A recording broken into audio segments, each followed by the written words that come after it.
FBR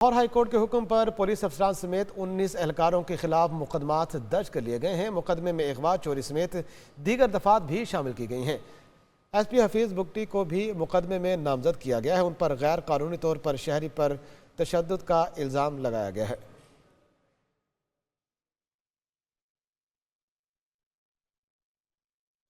آگے بڑھتے ہیں۔ محسن نقوی کے ساتھ آنے والے دنوں میں کیا ہونے والا ہے، خواجہ آصف نے کھل کر بتا دیا۔ وزیر دفاع نے بریکنگ بیریئرز ود محمد مالک میں گفتگو کرتے ہوئے کہا کہ محسن نقوی بہت محنتی نوجوان ہیں، وہ وزیر داخلہ ہیں اور پی سی بی کو بھی چلائیں گے۔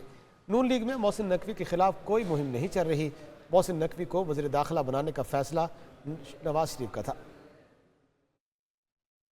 Mohsen Naqvi is a very effective member of the cabinet. There is no doubt about it. He can handle PCB along with his portfolio of interior. Hardworking man, hardworking young man. وہ Ireland گیا ہے، میں نے ابھی check کیا ہوا Ireland گیا ہوا ہے، تو اس میں کوئی ایسی بات نہیں ہے. دیر از ایبسولوٹلی کوئی چپکلش یا کوئی فرکشن کسی قسم کی کوئی نہیں ہے. نیب ترامیم کیس میں سپریم کورٹ نے بانی پی ٹی آئی کو ویڈیو لنک کے ذریعے پیش ہونے کی اجازت دے دی ہے۔ عدالت نے ریمارکس دیے کہ کورٹ آنے کے لیے ہم کسی کا راستہ نہیں روک سکتے۔ نیب ترامیم کا لدم قرار دینے کے خلاف حکومتی اپیلوں پر سماعت۔ چیف جسٹس قاضی فیضیسہ کی سربراہی میں سپریم کورٹ کے 5 رکنی لارجر بینچ نے سماعت کی۔ سماعت کے آغاز پر جسٹس اطہر من اللہ نے ریمارکس دیے کہ اس مقدمے میں پٹیشنر بانی پی ٹی آئی ذاتی حیثیت میں پیش ہونا چاہتے ہیں۔ چیف جسٹس نے عدالتی عملے سے استفسار کیا کہ کتنے وقت تک ویڈیو لنک کا بندوبست ہو جائے گا۔ How did you find out پرسوں تک ہو جائے گا؟ ویڈیو لنک کیسے آپ کریں گے وہ آپ ارینج کر دیجئے۔ اٹارنی جنرل نے 1 ہفتے کی مہلت کی استدعا کر دی۔ جی سر، میں انٹیمیٹ ڈے آفٹر ٹمورو اور دی نیکسٹ ڈے میں آپ کو بھی انٹیمیٹ کر دوں۔ حکومتی وکیل نے دلائل دیے کہ نیب ترامیم سے بانی پی ٹی آئی کو کوئی ذاتی نقصان نہیں ہوا تھا۔ چیف جسٹس نے ریمارکس دیے کہ مناسب ہوگا آپ اپنے بنیادی نکات ہمیں لکھوا دیں۔ بعد ازاں چیف جسٹس نے سماعت کا حکم نامہ لکھوا دیا۔ عدالتی معاونت کے لیے خواجہ حارث کو بھی نوٹس جاری کر دیا۔ ادھر وزیر قانون اعظم نذیر طارر کا بانی پی ٹی آئی کی سپریم کورٹ طلبی اور لائیو کوریج پر اہم بیان سامنے آ گیا ہے۔ عدالتی فیصلہ ہے، میں تو ادب سے ہی اس پہ بس سر تسلیم خم کروں گا، لیکن میرے خیال میں ہسٹوریکلی اس طرح ہوتا نہیں ہے۔ اس طرح تو پھر ہزاروں لوگ ہیں جو کہ کنوکٹڈ بھی ہیں اور جیلوں میں، لیکن عدالتی فیصلہ ہے، سر تسلیم خام ہے سارا آنکھوں پہ۔ سر کیا حکومت اجازت دے گی ٹرانسمیشن چلے گی ٹی وی پہ؟ میرے خیال میں یہ سارا کچھ ریگولیٹ جو ہے اس کورٹ کو ہی کرنا چاہیے جو اس میٹر کو سن رہے ہیں۔ زیادہ مناسب ہے کہ وہ جس طرح کے مناسب احکامات اس میں جاری کرے، ان کی تعمیل کی جائے گی۔ بانی پی ٹی آئی کی سپریم کورٹ طلبی اور لائیو کوریج سے متعلق چیئرمین تحریک انصاف بیرسٹر گوہر کی ایک نیوز سے خصوصی گفتگو، آئیے آپ بھی دیکھیے۔ سیکیورٹی کے ارینجمنٹ کرنے چاہیے۔ خان صاحب کی اپنی جو ریکویسٹ تھی، خان صاحب نے مجھے ڈکٹیٹ کیا تھا جیل میں نے اس لیٹر پہ لکھا تھا جو سپریم کورٹ کی طرف سے آیا تھا۔ اس میں 2 والیوم بھی تھے، ایک یلو بک تھی، وہ میں نے اس کے اوپر خان صاحب نے مجھے ڈکٹیٹ کیا کہ میں خود ڈیفینڈ کرنا چاہتا ہوں، میں پیش ہونا چاہتا ہوں، اپروپریٹ ارینجمنٹ کی جائے۔ وہ لکھ کر کے خان صاحب نے دستخط کر لی اور ہم نے بھیج دیا تھا۔ اب خان صاحب کی تو خواہش یہی تھی کہ ان پرسن پیش ہو جائے۔ سپریم کورٹ نے کہا ہے کہ ویڈیو لنک پہ، مجھے امید انشاءاللہ سپریم کورٹ انشور کروائے گی کہ 16 تاریخ خان صاحب ویڈیو لنک پہ آ جائے، اور انشاءاللہ تعالیٰ 16 تاریخ کو خان صاحب کی جھلک اور خان صاحب کی بات دنیا لائیو دیکھے گی۔ قومی اسمبلی میں اپوزیشن لیڈر عمر ایوب خان نے کہا ہے کہ ان کے دادا کا نام لے کر غیر پارلیمانی الفاظ استعمال کیے گئے۔ ماشاء اللہ سکندر مرزا نے لگایا تھا۔ انہوں نے کہا کہ خواجہ آصف فارم 47 کی وجہ سے یہاں موجود ہے۔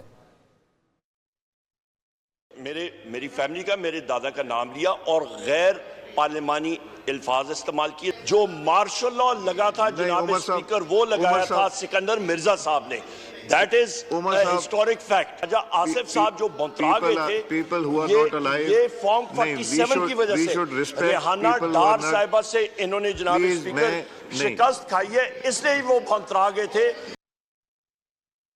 اچھی خبر آپ کو دیں کہ گورنر خیبر پختونخوا فیصل کریم کنڈی نے علی امین گنڈا پور کو کھانے کی دعوت دے دی ہے۔ کہتے ہیں کہ صوبائی حکومت سمیت سب کو عوام کا مقدمہ مل کر لڑنے کی آفرز کی ہیں۔ ہمیں اپنا مقدمہ ہر فورم پر لڑنا چاہیے۔ ہر سیاسی جماعت کے رہنما کے بعد خود جا کر جاؤں گا۔ امن و امان کا کام صوبائی حکومت کی ذمہ داری ہے۔ ہمارے لوگوں نے پہلے ہی بہت سی مشکلات دیکھ لی ہیں۔